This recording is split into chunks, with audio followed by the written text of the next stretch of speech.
प्रियादास जी कहते हैं कि मैल अभिमान अंग अंगनी छुड़ाइए। मैल अभिमान, अभिमान की गंदगी जो हमारे अंदर है, इसको हम भगवान की कथा से मल मल करके छुड़ाएं। और ये अभिमान कई प्रकार का होता है, कहने के लिए अभिमान, लेकिन ये अभिमान के प्रकार भी अनेक होते हैं। जाति का अभिमान, विद्या का अभिमान, अपने पद का अभिमान, रूप का अभिमान, अपनी जवानी का अभिमान, ये सब अभिमान है। अब ऐसे तो बहुत अभिमान है, लेकिन 5 अभिमान की चर्चा की जो भक्ति के कंटक। जाति विद्या महत्वंच रूप यौवनमेव च यत्नेन परित्याज्याः पंचैते भक्ति कंटकाः। ये भक्ति के 5 कांटे हैं। जाति, जाति का अभिमान, हम बड़े उच्च कुल में, जाति होनी चाहिए। जाति तो सनातन है और जाति जन्म से होती है। जाति शब्द का अर्थ ही होता है जन्मना जाति ही, जो जन्म से हो उसी को जाति कहते। और जो जिस जाति में पैदा हो गया, जब तक वह नष्ट नहीं होगा तब तक उसकी जाति नहीं बदलेगी। बातें चाहे जो लोग कर लें, हम उस विषय में नहीं जाएंगे, लेकिन जाति जन्म से होती है और मृत्यु पर्यंत रहती है। जाति का अर्थ ही होता है जन्मना। अब जो वस्तु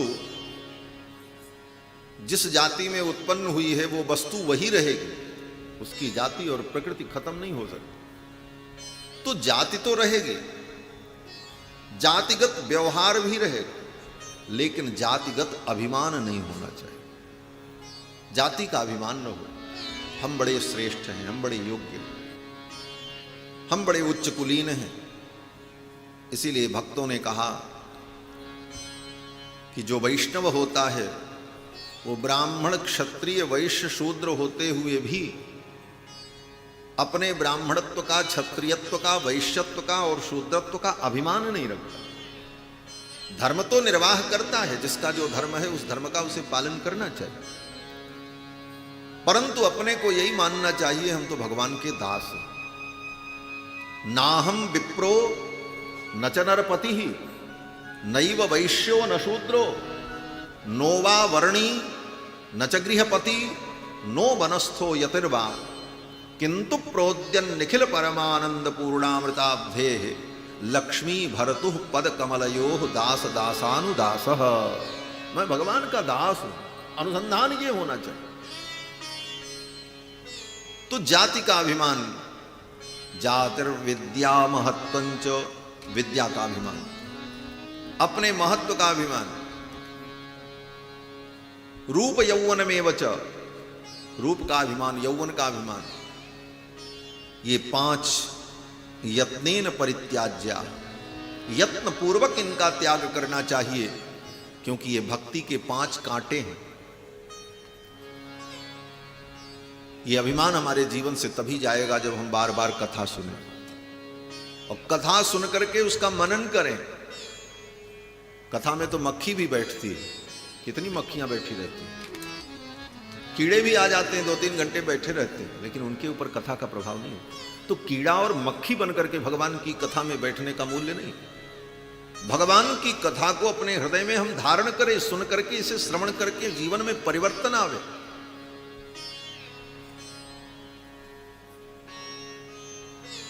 प्रियादास जी कहते हैं कि मैल अभिमान अंग अंगनी छुड़ाए।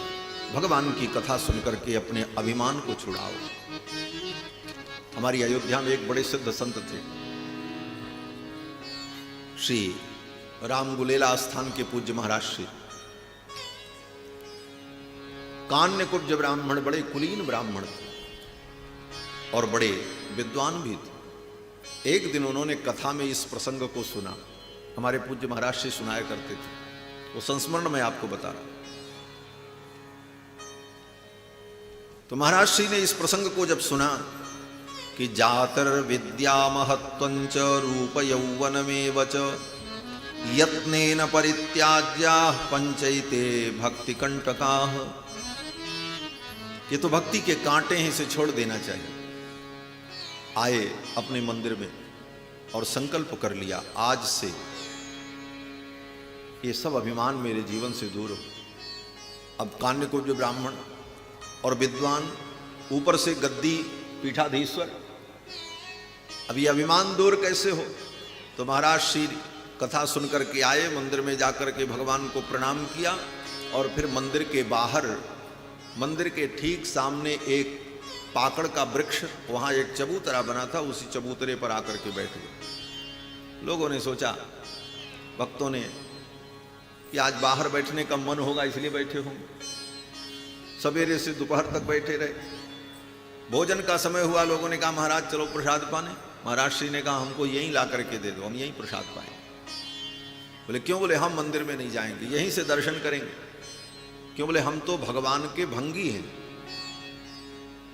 हम तो अब भगवान की वो सेवा करेंगे जो चतुर्थ वर्ण का व्यक्ति सेवा करता। हम तो ठाकुर जी के द्वार पर झाड़ू लगाएंगे, तभी ये जीवन का अभिमान टूटेगा।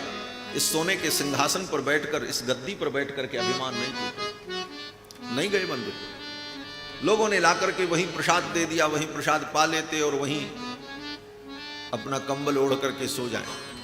और उसी दिन से उन्होंने अपने को मान लिया कि मैं भगवान का सेवक हूं। और वो भी कौन सा सेवक? बोले झाड़ू लगाने वाला। और रात्रि के 2 बजे से उठ करके झाड़ू लगाते। और कहां झाड़ू लगाते? बोले कनक भवन बिहारी जी के मंदिर से लेकर राजघाट तक झाड़ू लगाते। कनक भवन के द्वार से लेकर राजघाट तक झाड़ू लगाते थे। और भाव उनका ये था कि हमारे श्री सीतारामचंद्र जी जुगल सरकार प्रातः काल ब्रह्म मुहूर्त में राजघाट पर स्नान करने के लिए जाते हैं दिव्य दंपति, तो उनके चरणों में कहीं कांटे न लग जाएं, कंकड़ न चुभ जाएं, इस भाव से रात्रि के 2 बजे से झाड़ू लगाना शुरू कर। और 4:30 बजे तक 2.5 घंटे में कनक भवन से लेकर राजघाट तक झाड़ू लगाते। यही उनकी सेवा थी, यही करते जीवन बीत गया। वृद्धावस्था आ गई। जब वृद्धावस्था आई, शरीर शिथिल हुआ, एक दिन बड़ी थकावट थी, समय से नींद नहीं खुली। देखा 3:30 बज गए थे। बड़ा दुख हुआ, आज तो मेरी सेवा छूट गई।